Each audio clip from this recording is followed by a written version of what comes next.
Buenas tardes, nuestro grupo está conformado por Daniela Flores, Lady Pinto, Francisco Irreño, Jenny Chepatecua y Jenny Molina. Nos correspondió el tema de parámetros de flujo aéreo. Este está conformado por flujo respiratorio, saturación de oxígeno, uso del termistor, movimientos abdominales, ronquido y postura, y alteración de la respiración. El flujo respiratorio, o también llamado flujo oronasal, es un dispositivo o es un sensor usado para la monitorización de parámetros cardiorrespiratorios en la polisomnografía convencional hospitalaria. Son recomendados para usar en los equipos de polisomnografía respiratoria y entre ellos los empleados para la medida de flujo oronasal. Hasta hace algunos años, el sensor fue utilizado o es utilizado para la evaluación del flujo aéreo. Es un sensor de temperatura, es el más usado. Uno de los más usados es el también termistor, que ya vamos a hablar de ese. Estos sensores se colocan sobre las fosas nasales y la boca. Funcionan al detectar un cambio de temperatura del aire, más alta en el expirado que en el inspirado, dibujando una curva ondulada, perdón, ondulada y oscilante. Por tanto, la detección del flujo aéreo mediante un termistor proporciona una medida cualitativa que que no es correlacionada con la amplitud de la respiración. Este transductor o este sensor también puede producir una curva que se puede analizar la amplitud, su morfología y las limitaciones del flujo aéreo.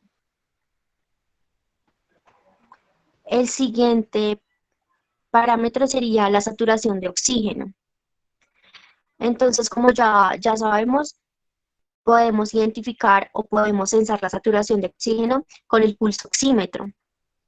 Este también es un sensor utilizado para medir la saturación de oxígeno, el cual se ubica en el lecho capilar pulsátil, generalmente en un dedo índice, formado por un emisor y un receptor de luz, la luz infrarroja que casi siempre vemos en él.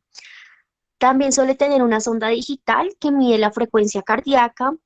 Es recomendable emplear el pulso oxímetro y tener en cuenta que debe tener la señal haciendo un promedio de tiempo menor o igual a 3 segundos en, en una frecuencia cardíaca mayor o igual a 80 latidos por minuto.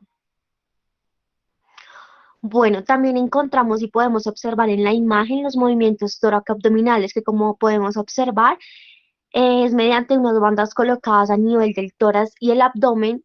Es posible captar los cambios en el área transversal de ambos que se producen por los movimientos respiratorios. Podemos encontrar varias técnicas disponibles para la medida de estos movimientos tóraco-abdominales. Entonces, las bandas son las más útiles para la pletismografía. Estos detectan cambios en el volumen del tórax y en el volumen del abdomen.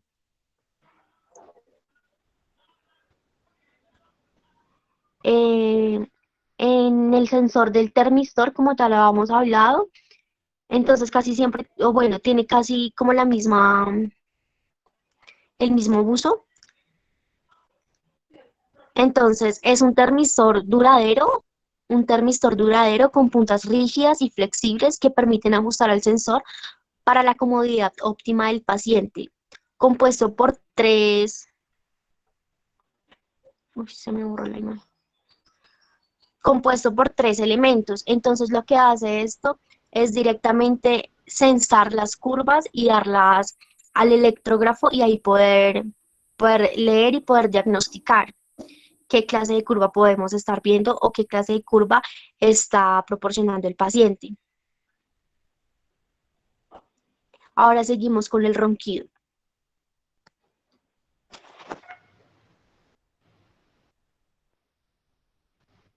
Bueno, en cuanto al ronquido, entonces se utiliza un sensor de alta precisión para detectar el flujo y ronquido a través de variaciones de presión.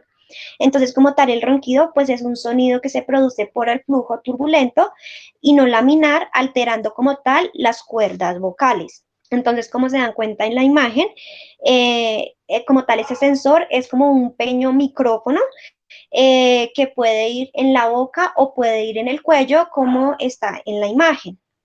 Bueno, en cuanto a la postura, entonces la postura pues es muy importante para lograr un buen examen.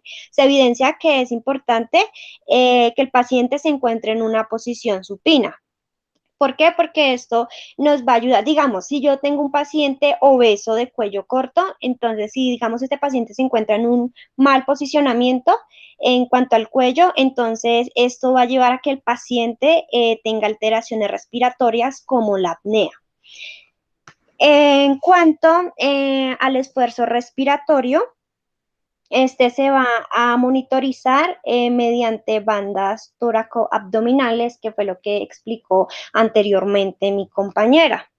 Entonces, es importante pues tener en cuenta que el esfuerzo respiratorio nos va a ayudar a identificar, ejemplo, si tenemos un paciente que está presentando apnea, este nos va a ayudar o nos va a indicar si el paciente está presentando una apnea central o una apnea obstructiva.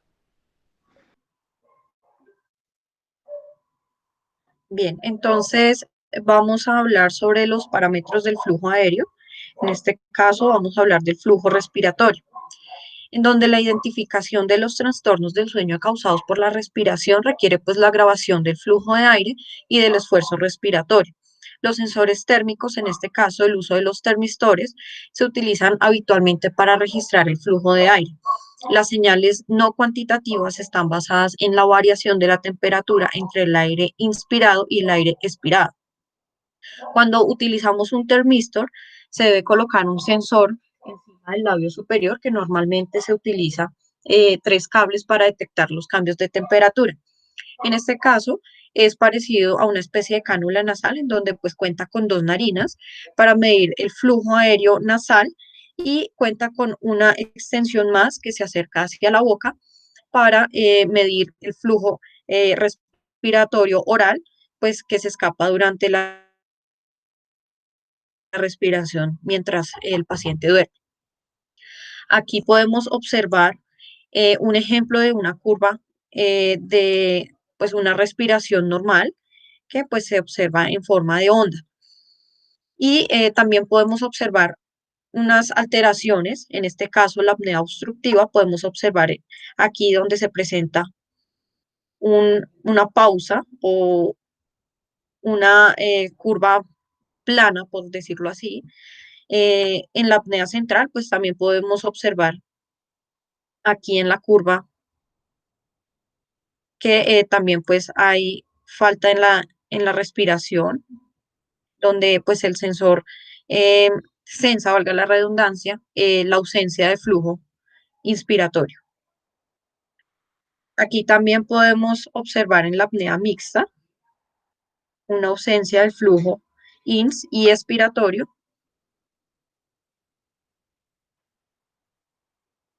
En cuanto al sensor de presión, podemos decir que este dispositivo de detección se utiliza usando una cánula nasal conectada a un transductor de presión que es muy sensible y produce una señal. En este caso, la colocación de la cánula es muy parecida a la colocación del sensor de flujo. Es una cánula nasal también, pues que tiene un sensor de presión. Y aquí podemos observar un ejemplo en la curva de presión nasal normal. Y también podemos observar pues el ejemplo de la detección de las apneas, que son pues aquí donde podemos observar las líneas rojas, que es lo que está sensando pues el dispositivo. En cuanto al ronquido, el ronquido es un sonido de baja frecuencia producido por las vibraciones en la vía aérea superior mientras dormimos. El ronquido intenso habitual es el síntoma más identificado o el más común en el síndrome de resistencia de la vía aérea superior y también en el síndrome de apneas, hipopneas obstructivas del sueño, el famoso SAOS. Aquí pues se debe colocar un micrófono en el cuello del paciente en posición lateral del cuello respecto pues a la laringe para conseguir una máxima salida de la señal. Aquí podemos observar en la curva cuando el paciente ronca. En esta imagen también podemos observar un ronquido de un paciente. En cuanto al esfuerzo respiratorio, la respiración y los eventos respiratorios se pueden evaluar midiendo el movimiento de las paredes torácicas y abdominales. La tarea consiste en mostrar el esfuerzo respiratorio para distinguir entre una apnea obstructiva, que es el esfuerzo respiratorio, y una apnea central en donde hay ausencia de esfuerzo. Aquí podemos observar que el sensor más común es la pletismografía, donde se pasa una correa elástica alrededor del tórax y del abdomen. Esta correa muestra un cambio de tensión a medida de que el tórax o el abdomen se expande y se contrae. Y pues este cambio de tensión se mide muy fácil.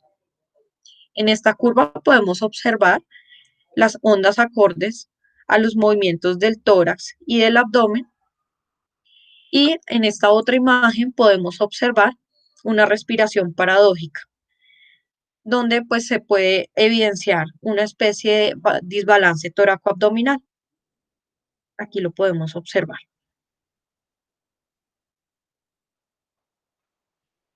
En cuanto a la pulsoximetría nocturna, es una herramienta de detección muy común que permite determinar la saturación de oxígeno arterial y la frecuencia cardíaca de un paciente. Es una medición nocturna que determina la frecuencia y el alcance de la desaturación de hemoglobina durante el sueño y aporta información referente a la gravedad de la apnea obstructiva del sueño. Entonces, pues aquí podemos también observar la frecuencia cardíaca y la saturación que está registrando un paciente mientras se realiza el procedimiento. Entonces, aquí podemos observar la saturación y la frecuencia cardíaca que está presentando el paciente mientras duerme.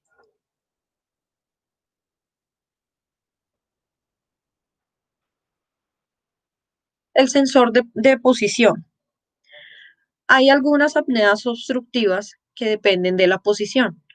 Cuando se realizan y se transmiten los resultados de un estudio de polisomnografía o también de dosificación de CPAP, es muy importante saber si el paciente ha dormido en todas las posiciones con el fin de asesorar correctamente la verdadera gravedad del problema y también la dosificación apropiada.